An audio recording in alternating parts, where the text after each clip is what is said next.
which starts with Gonard holding Lily hostage in a helicopter. He throws down a mechanical acorn, which is a dud until Guano sneezes on it and it grows into a mechanical bonsai tree, which seems to be phasing in and out of reality. Looks like some kind of rendering glitch with a 3D animation, but anyway, it shoots poison needles at our heroes. Mikey starts bullfighting with them and the needles hit the camera, ruining the scene. Mikey, that's the third cameraman in 5 minutes! I actually found the storyboards for this particular sequence boarded by Travis Cowsill, so let's compare. It starts with Gonard's helicopter taking off as the team just misses him.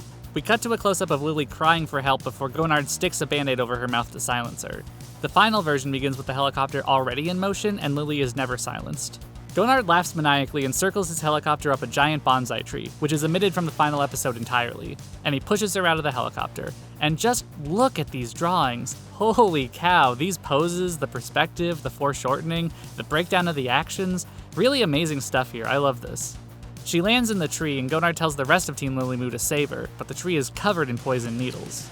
Guano and Mikey tell him that they aren't afraid, and dang, these drawings are just great, they're so expressive. Also, please note that this is the old Red M Mikey design. Since they aren't afraid of the tree, Gonard lobs 2 acorns at them, which again are duds. Mikey says the line, "Looks like you forgot to water your acorns, Gonard!" before Guano sniffs them curiously and sneezes. In the final, he just sneezes, there's no sniffing. Then, instead of turning into a tree with poison needles, they turn into steel bonsai mechanical assault monsters, who would move like Phantom Menace droidicas. We zoom into their eye as they lock onto target and begin spinning and shooting their needles.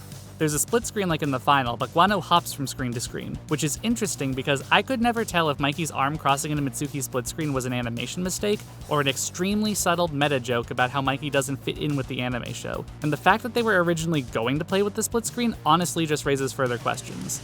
But like, if this was a joke, you'd think there'd be a punchline like he bumps into Mitsuki by accident.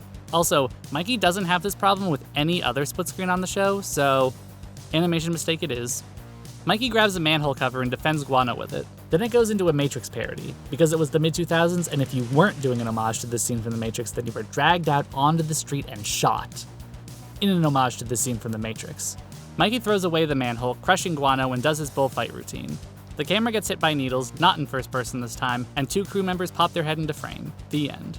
It's really cool to see the original idea boarded like this. I imagine that it was cut down for time constraints, since it simplifies Lily from being held captive in a helicopter and then in a tree to just being held captive in a helicopter. And I'm sure production costs and deadlines played a big part in the changes too. You know, why spend the time designing, modeling, and animating a giant poison spike tree that basically does nothing, and then 2 poison spike robots that do all the work, when you could just make 1 poison spike robot tree that does everything?